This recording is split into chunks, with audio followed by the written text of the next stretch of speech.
بتقوله ده فين؟ طيب هو زي ما كنا بنتكلم في الفاصل ان في واضح ان في تخوف حقيقي من ان لا سيبك من التخوف. احنا عايزين نعرض على سؤالي. هرد والله ان الحزب او التيار اللي بيتكلم ده لا يتكلم باسم الاسلام بالمره، وانما يعبر عن رؤيته وعن قناعاته الشخصيه، هذا اولا.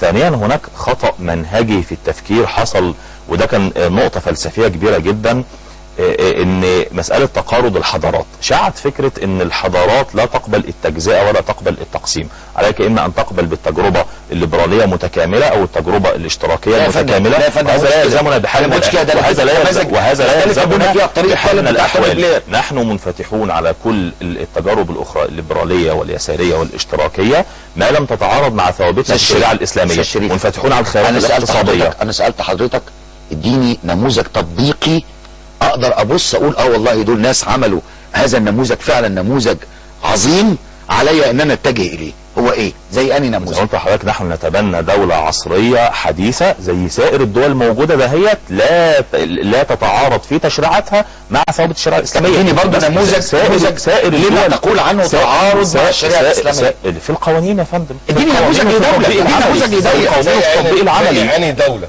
والله زي ما بقول سائر الدول ديت تعد نموذج للدول التي نراها شريطة ان تنقي تشريعاتها. اديني نموذج في شريطة، اديني نموذج في شريطة. ما فيش نموذج كامل احنا بنتبناه، كل واحد وله رؤيته المتكاملة. يعني مش نموذج ده نموذج ما زال او بنختلف فيها. يعني هذا نموذج ما زال قيد التجربة. لا بلا شك كل دولة موجودة لنا عليها ملاحظات، او كل تجربة لنا عليها ملاحظات. النموذج المتكامل الذي في ذهنك وذهن الاخرين دولة عصرية حديثة ذات مؤسسات لا تتعارض مع الشريعة الإسلامية. زي مش لازم مش ملتزم بالتجارب دي كلها. بالتجارب دي كلها. الدولة الوطنية الموجودة الآن هي دهيت نسير بنفس هذا النموذج ونسعى بالتدرج في قدامك الكرة الأرضية الموجودة، قدامك الكرة الأرضية كلها بمسلميها ومسيحيها وهندوسيها. مش قادر تستوعبني. أنا بقول لحضرتك أنا ملتزم بهذا النموذج اللي موجود الآن، أنا ملتزم بيه.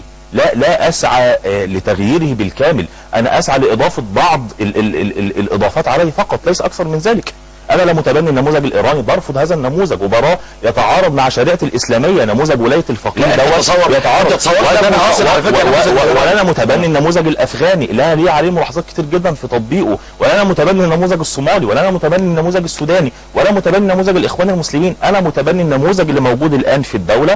ارى ان من حقي ان اضيف الدولة الحالية. ايوه الدولة الحالية دي هو النموذج اللي احنا بنتبناه وعبرنا عنه. ما لو عمال اقول لحضرتك من البداية انا بتبنى دولة حديثة عصرية، دولة مؤسسات، دولة القانون. والقانون دوت زي ما احنا كلنا متفقين ومنصوص عليه في الدستور الا يتعارض مع مبادئ الشريعة الاسلامية. هو ده النموذج اللي احنا نتبناه. بس هنا في فرق في التفسير. التفسير يعني ده بقى بنقول نرجع فيه لمين حضرتك؟ للازهر. وده ما ينفيش لا ليا رايي.